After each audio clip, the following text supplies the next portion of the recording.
Запись. Менің суретім мына жерден көрінеді. Böyle. Саламатсыздар ма? Жоқ, жоқ. Менің даусым естіліп тұр ма? Саламатсыздар ма? Сәттілік естіліп тұр. Тамаша Аха, естіліп тұр. рахмет, сіздерге кіре алмай кешігіп қалдым енді. Қазір.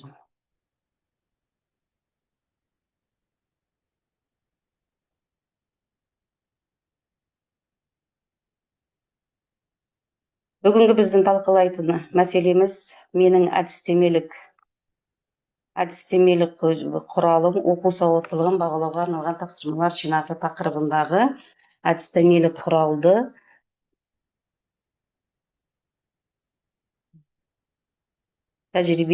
құрал бойынша тәжірибе тарату.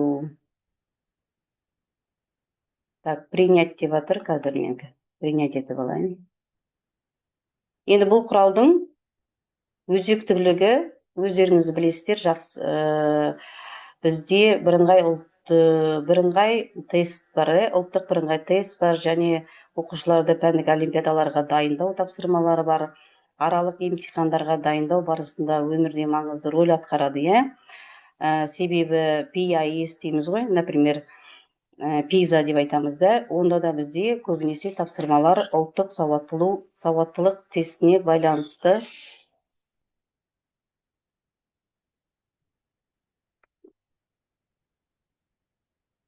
Запустить.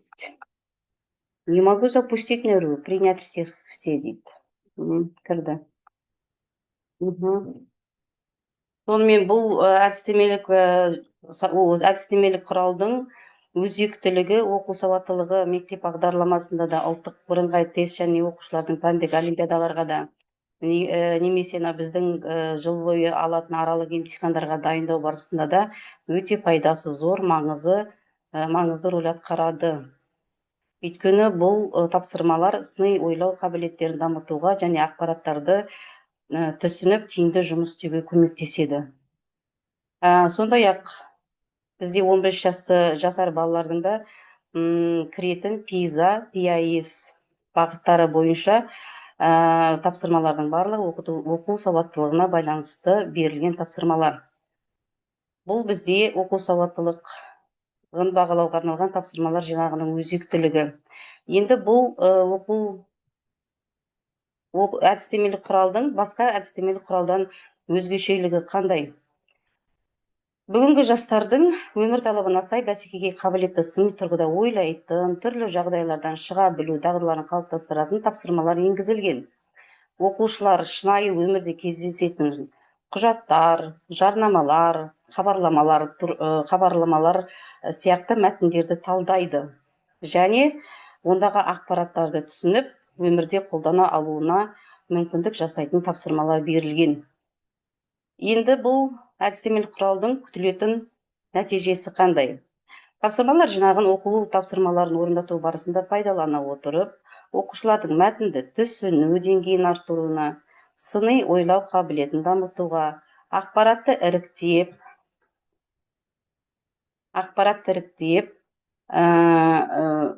мәтінді түсіну деңгейін арттыру және пайдалануға, қорытынды жасауға, бағалау дағдыларын дамытуға, жаңа білімді өмірде қолдана білуіне мүмкіндік береді.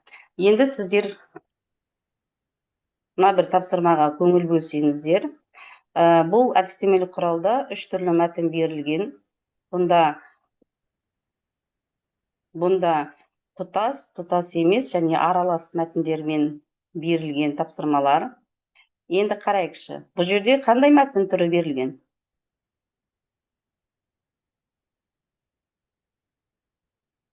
Мұғалімдер, микрофонды қосып айтып жіберсеңіздер, қандай мәтін түрі берілген деп ойлайсыздар?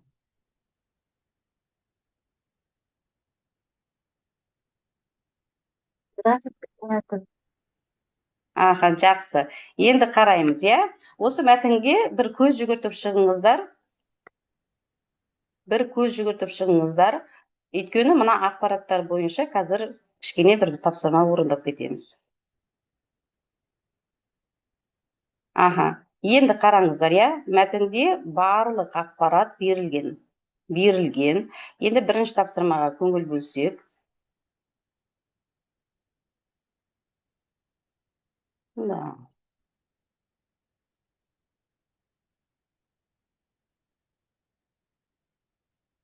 Жарайды, жақсы, мен бүйтіп ашып жібереміз.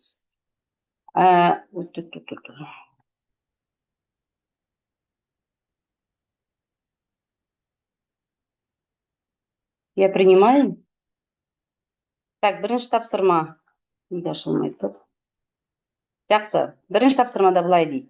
Берілген даналық сөздерде қандай мүшел жастар туралы айтылғанын анықта.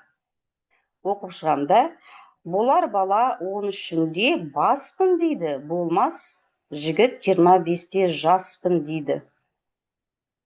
Енді мынау берілген тапсырманың ішінен қай мүшел жас туралы айтылғанын тауып берсеңіздер.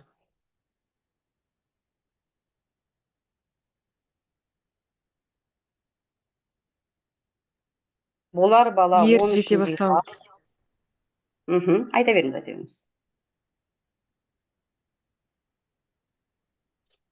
Біріншісін тапты, иә? Ер жете бастау дейді. Балалық жақтан ересек жаққа дейінгі кезең дейді. Ал екіншісі болмас жігіт 25-те жаспын дейді. Екінші мүшел жасты айтып. Жігіттігі жасты айтып тұр, иә? Жақсы, рахмет сіздерге. Енді өздеріңізді бір тексеріп көріңіздер. Ер жете бастау, балалық шақтан ересек шаққа дейінгі кезең дейді, иә? Жігіттігі жас, жігіттің алғашқы сатысы. Дұрыс, иә? Бұл 13 және 25 жастағы мүшел жастар туралы айтылып тұр. Жақсы, енді келесі екінші тапсырмаға көшейікші.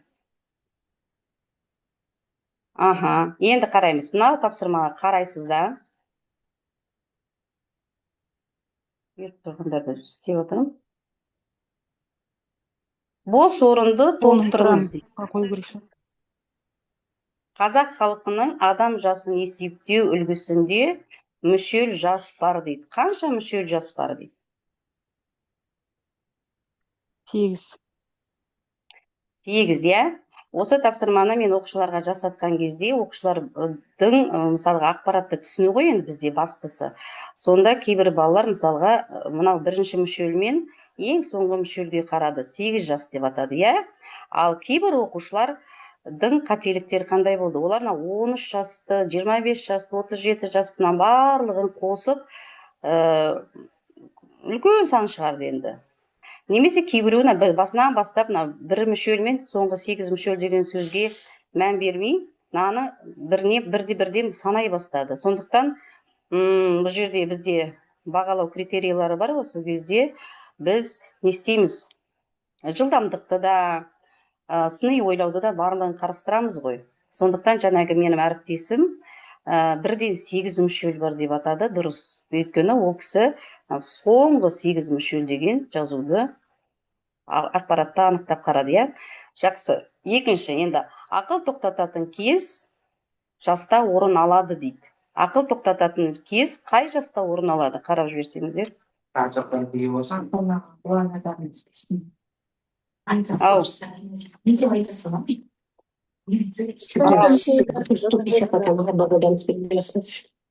Микрофондарыңызды сөндірсеңіздер. Жауап беретін мұғалім етсе қосса. Қараңыздаршы, ақыл тоқтататын кез қай жаста орын алады? 37 жас. Так, 37 жасты, иә, мен қараймын. Жақсы. Енді жауаптарымыз көреміз. Жақсы, 8 мүшел жас бар. Жаңағы бірінші алғашқы әріптесім айтқандай, екінші 37 жаста ақыл тоқтататын жас деп беріледі, иә. Жақсы, енді келесі тапсырмамызға қараймыз. Тағы да мынау берілген ақпаратқа жақсылап көңіл бөлесіздер. Бірінші жолды оқып беремін. Мынау 3 жолда өлең жолдарымен бізге мүшел жастары берілгенде, соны біз не істеуіміз керек? Сәйкестендіру тапсырмаларын айтуымыз керек. Ал бірінші жол дейді. 61 мүшел қария ақылын айтса дария, адамдық толық қасиет айтады жұртқа өсиет дейді. Енді мына екінші қатарға қарап жіберсеңіздер, қайсысы жарайды екен? Қайсына сәйкестендіруге болады екен? 61 мүшел қария. Аха, жақсы. Келесі, 73 қарттық басталар, денсаулық кетсе де аз қалар, кіріптар болып көмекке қарт айтар көп өкпе дейді. Бұнда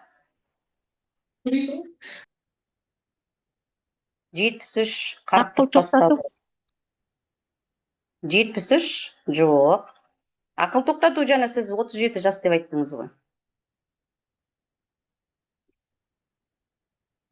Таблицаға, ана кестеге қарап жіберсеңіздер, берілген мәтінге тауып алуға болады. Немере сүю.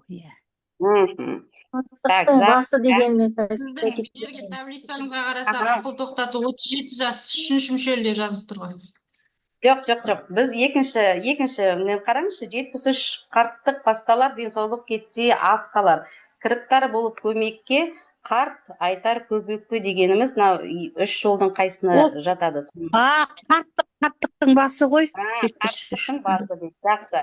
Енді үшіншісі, азамат биікке жетіле, толғанда 37-ге орындай алса мақсатын шығарар еңбек жақсатын дейді. Бұл қайсысы? Сонда екеуі кетіп қалды, енді үшіншісі қалды ғой. 5-ші мүшел немере сүю ма? Жоқ, 37 дегеніміз бұл. Ақыл тоқтату. Жақсы, жаңа алғашқы жауап берген кісі кішкене қателесіп кетті. 37 ақыл тоқтату. 61 ол немере сүю. Немере сүю өкілі. Жақсы, ал енді тексеріп көрейікші. 61 немере сүю. Жақсы, аха. 61 немере сүю дұрыс, 70 қарттық, азаматтық ақыл тоқтату. Жақсы, түсіндік. Міне осындай мәтін түрлерімен біз жұмыс жасаймыз, одан қалды, сіздер білесіздер, аралас мәтіндер болады. Аралас мәтіндерде бізде таблица кестесінде түрінде немесе диагностика түрінде беріледі де, мәтін беріледі. Оны да балалар мысалға екеуін де қолданып жұмыс істей алу керек. Ал енді тұтас мәтін деген ол біздің күнделікті қолданатын мәтіндеріміз, тұтас мәтіннің ішіндегі негізгі ақпараттарды, қосымша ақпараттарды анықтаймыз. Жақсы. Ары қарай ойларыңызды айтып отырсаңыздар. Тапсырма баланың ойымен тапсырма қалай деп қызықты бола ма балаға?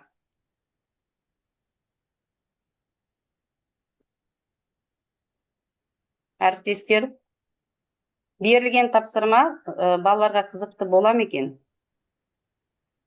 Қызықты болады екен. Өзімізге де қызықты болып отыр жаңа, жанталасып тауып. Екінші тапсырма, например, тұтас мәтін берілген, бұл жерде әңгіме берілген, құндылыққа толы әңгіме берілген, жылдамдатып оқып шықсам, сосын бұның тапсырмасын орындап тастайық. Бұрынғы өткен заманда бір дана кісі өлерінің алдында жалғыз қалып бара жатқан баласына сұрағым. Уақытым 5 минут бар ғой дейм, Әлі рефлексияға керек қой, байқаңыз. Жылдамдатыңыз. Мынаны бір қарап жіберсеңіздер, міне мәтінде, мен саған дейді, үлкен жер астында көмген үлкен қазынамды тастап кетіп бара жатырмын. Мен өлген соң ертелі кеш соны қолданасың дейді ғой. Бала ұзақ уақыт оны ауладан қазып іздейді оны. Бірақ таба алмайды, сондықтан бір ғұламаға барған кезде ғұлама оған ескертіп айтады. Сізге әкеңіз сізге жер тастады дейді, байлық емес. Сіз сол жерге егін егіп бастасаңыз, сіз байисыз, оны қалай деп айтсақ, уақытында өнімін төкпей шашпай жинасаңыз, сіз байлыққа кенелесіз дейді. Бала сонда ғана түсінеді да жерді егере бастайды. Енді қараңыздар, мына жерде бір ізділікпен мына үшеуін орналастыру керек. Сұрақтар беріледі, соны бір ізділікпен орналасу керек. Бірінші сұрақ, мысалға, ол может мына мәтінде үшінші тұру. Ал кеттік. Неліктен ұлы ертелі кеш еңбектеніп үйдің айналасын қазады? Бұл сұрақ қай абзацқа жатады? Бұл Кішкене Жоқ, алыстатасыз ба? бірінші Көрінбей былай әкесінің баласына өнер алдындағы айтқан өсиет сөзі болады.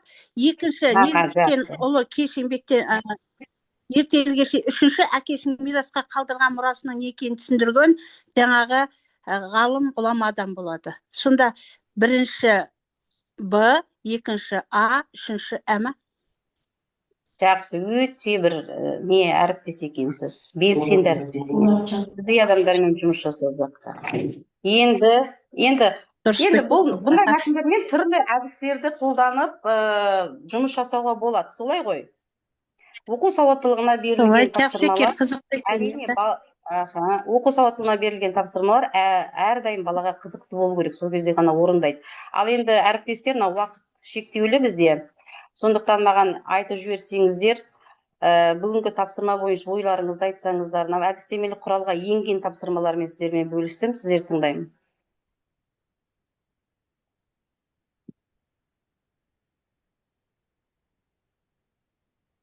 Сіздер ойларыңызды Қайырлы күн, айтсаңыздар. құрметті әріптестер.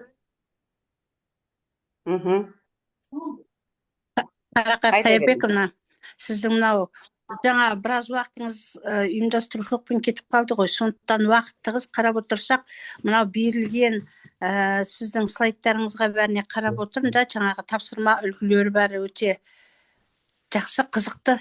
Балалардың жас ерекшеліктеріне сай, бала түгілі мен өзім тез бүйтіп қарап жатырмыз ғой беріліп. Енді осы әдістемелік құралыңыз сәтті қорғалсын, жұмысыңызға жеміс тілеймін. Әрі қарай да осы құралыңызды жаңа біздің аудандарға таратып жатсыздар ғой. Өзіміздің сабағымызға қажетін пайдаланамыз деп ойлаймын. Жаңағы мен өзімді қарадым осы тапсырмаларыңызда біразын. Әрине асығыстық, уақыт қысқа болып отыр. Ісіңізге сәттілік, жақсы қорғап шығыңыз, еңбегіңіз жана берсін. Рахмет сізге үлкен. Тағы да айтарларыңыз бар ма?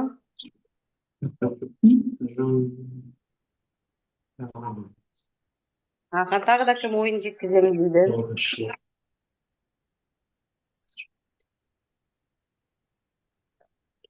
Саламатсыздар ма? Жалпы тапсырма орындау барысында байқағанымыз, мұғалімдер үшін өте тиімді оқу құралы деп ойлаймыз. Себебі оқылым стратегияларын тиімді қолдануға бағытталған мәтіндермен жұмыс жасадық. Әсіресе маған бірінші тапсырма өте ұнады, мазмұны жағынан болсын, және тапсырманы беру реті жағынан ұнады. Себебі оқушыларға жаңағы мүшел жас туралы қазіргі таңда енді көп балалар біле қоймайды ғой. Соны байқауға, сонымен қатар жаңағы сандарға мән беру, графиктегі ақпараттарға мән беруге өте бір жүйелі ұйымдастырылған тапсырма деп ойлаймын.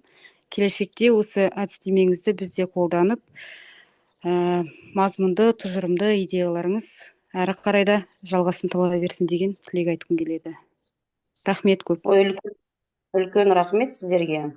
Бізде және уақытқа қарамаппыз, әлі негізі 8 минутымыз бар. Тағы да бір өз ойын айтам десе, айта беріңіздер.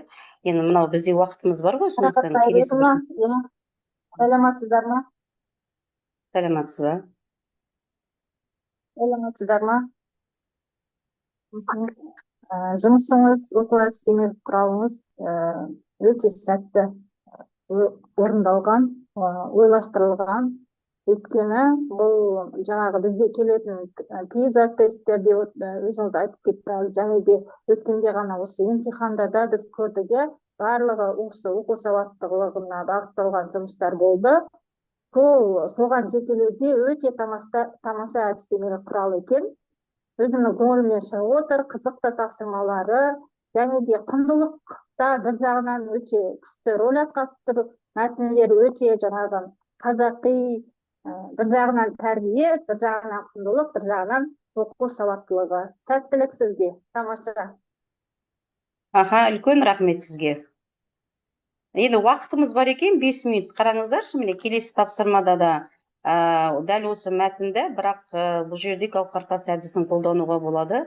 Мәтіннің ішіндегі идеялардың маңыздылығына қарай гауһартастың бөліктеріне орналастырады, Мынау мәтінді бала оқып отырып, маңыздылығына байланысты сөйлемдерді, ақпараттарды бөліктерге орналастырып отырады. Маңыздылығы жоғары ұғымдарды, идеяларды жоғарғы жаққа қойса, кейінгі одан кейінгі ақпараттарды төмен қалай орналастырады да, маңыздылығы шамалы ақпараттарды ең төменгісіне бөліктеріне орналастырады, иә.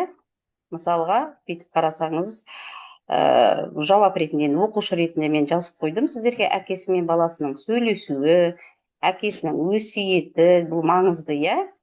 Мирас етіп қалдырған қазынасы, мысалға, данышпан, мына алғашқы үшеуі ғой, мысалға. Енді кейінгі ақпараттарды балалар былай орналастыруы мүмкін, иә. Данышпан қарияға әкесінің өсиетін баяндау, данышпан қарияның ақылы, әкесінің өсиетін түсініп орындауға кіріскені. Ары қарай енді маңызды, аса қатты маңызды емес бұл жерде. Сонысы қайсы деп бала өзі анықтап табу керек. Сіздерше, енді бұл мәтін толық оқымадық қой және. Сіздерше бұл мәтіннің аса қатты маңызды емесі қайсы деп ойлайсыздар?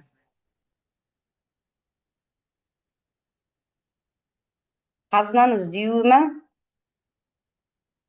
Анау ақылға салып, ойланбай жерді қаза бастағаны, мысалға, иә. Басы дал болу дегендері, может быть, мынау алдымыздағы ақпараттарға қарағанда маңызды болмауы мүмкін, иә.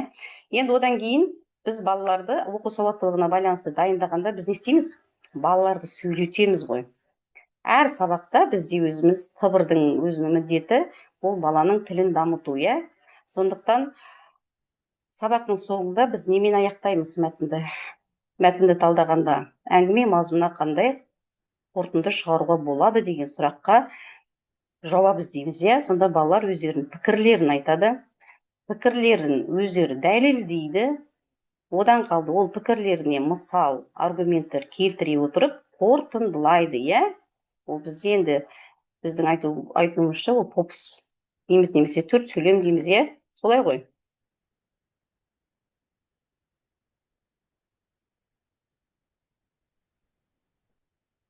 Сіздер қандай пікір айта аларсыздар? Айтасыздар, енді бір 3 минут уақытымыз қалыпты, балалар. Мұғалімдер, әріптестер. Мынау мәтін бойынша сіздің пікіріңіз қандай?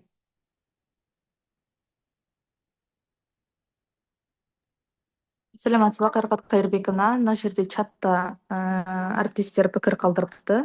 Сол пікірлерді оқып кетсең. Абай ауданы Ақгүл деген кісі: Қарахат ханым, рахмет, еңбегіңіз жемісті болсын деп жазыпты. Келесі әріптес Абай ауданы: құрметті әріптес, еңбегіңізге жеміс тілеймін, көп рахмет. Келесі әріптес ол Бұқар Жырау несінен: құралды тапсырмалар қызықты, оқушыларға мүшел жас туралы және тағы басқа ақпараттар берілген, жұмысыңызға сәттілік тілеймін деп жазыпты.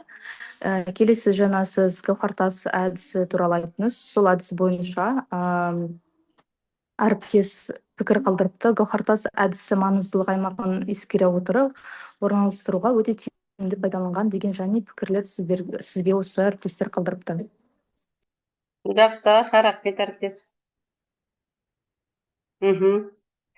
Жақсы, онда сіздерге үлкен рахмет қатысқандарыңыз үшін, ойларыңызбен бөліскендеріңізге рахмет. Сіздерге енді тапсырмалардың барлығы сіздерге, как мұғалім ретінде сіздерге таратып отырмын ғой, балаларға бұл тапсырмалар қызықты болады деп ойлаймын. Менің әдістемелік құралымды сабақтарыңызда көмекші құрал ретінде пайдаланады деп ойлаймын. Рахмет сіздерге үлкен. Рахмет, шыға Рахмет, өзіңізге бергендеріңізге де. болады.